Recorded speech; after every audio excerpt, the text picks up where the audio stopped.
Quand on est au service des travailleurs, il est important de maîtriser les outils avec lesquels vous devez lutter pour défendre les intérêts des travailleurs. Et cela se passe forcément par une formation. Et cette formation est d'autant plus importante pour nous qu'elle est vraiment nécessaire aujourd'hui pour tous les cadres de notre bureau. Raison pour laquelle, c'est vrai que ça fait 1 an que nous sommes là, mais nous mettons encore l'accent sur le renforcement des capacités de ceux-là qui doivent travailler pour défendre les intérêts des travailleurs. D'abord, il est important de maîtriser certains outils, comme tout de suite nous venons de le voir à la formation. On nous a enseigné les fonctions d'un syndicat et on nous a enseigné comment nous devons nous comporter pour apaiser le climat social dans le cadre de notre combat syndical. Donc tout ça, c'est vraiment des aspects qui ont été maîtrisés par mes camarades ici et qui vont nous servir à lutter davantage, mais dans les normes.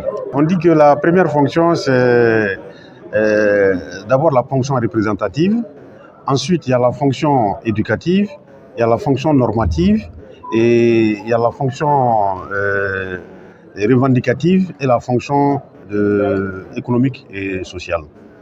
Le syndicalisme normalement doit être renforcé sur toutes ces fonctions.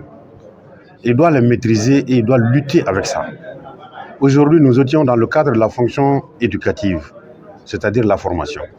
La formation, elle est très importante. Un syndicaliste doit lutter avec tous les outils, aussi bien légaux que opérationnels, pour pouvoir défendre au mieux les intérêts des travailleurs. Forcément, nous sommes là pour lutter. Nous serons jugés par d'autres. Nous luttons.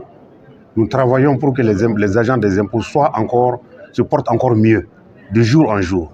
Nous laissons le temps, le soin aux autres de nous juger. Mais tous les actes que nous posons, sans exception, nous sommes convaincus que c'est pour améliorer les conditions de vie. Il y en a eu beaucoup d'autres. Cette formation est la dernière. Sinon, nous avons travaillé pour que les agents puissent avoir accès facilement aux produits de denrées alimentaires pendant le mois de Ramadan. Nous avons rendu visite à toutes les structures de Bamako et de certaines régions du Mali pour nous enquérir des difficultés que les agents rencontrent sur le terrain afin de les faire remonter. Nous avons aussi suivi auprès du ministère de l'économie et des finances le protocole d'accord qui a été signé et dont l'un des points importants était aussi la construction de la nouvelle direction des impôts du Mali.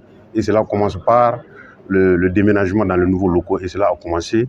Et nous avons aussi travaillé de jour et nuit, d'arrache-pied, pour que nous puissions participer aux événements sociaux dont les agents des impôts sont souvent concernés, aussi bien en malheur qu'en bonheur. Donc nous sommes là auprès de nos camarades, sans exception, sans regarder dans le visage de qui que ce soit, pour que nous puissions être tous toujours une même famille et que nous soyons là pour défendre les intérêts de cette famille.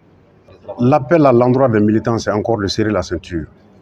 Le pays est dans une situation difficile, c'est vrai, et le pays compte beaucoup sur l'administration des impôts pour pouvoir faire face aux charges financières. Et nous sommes le principal pourvoyeur de recettes de l'État. Je demande encore à tous les agents des impôts de serrer la ceinture pour que nous puissions être au rendez-vous des objectifs de recettes qui nous ont été assignés par notre État.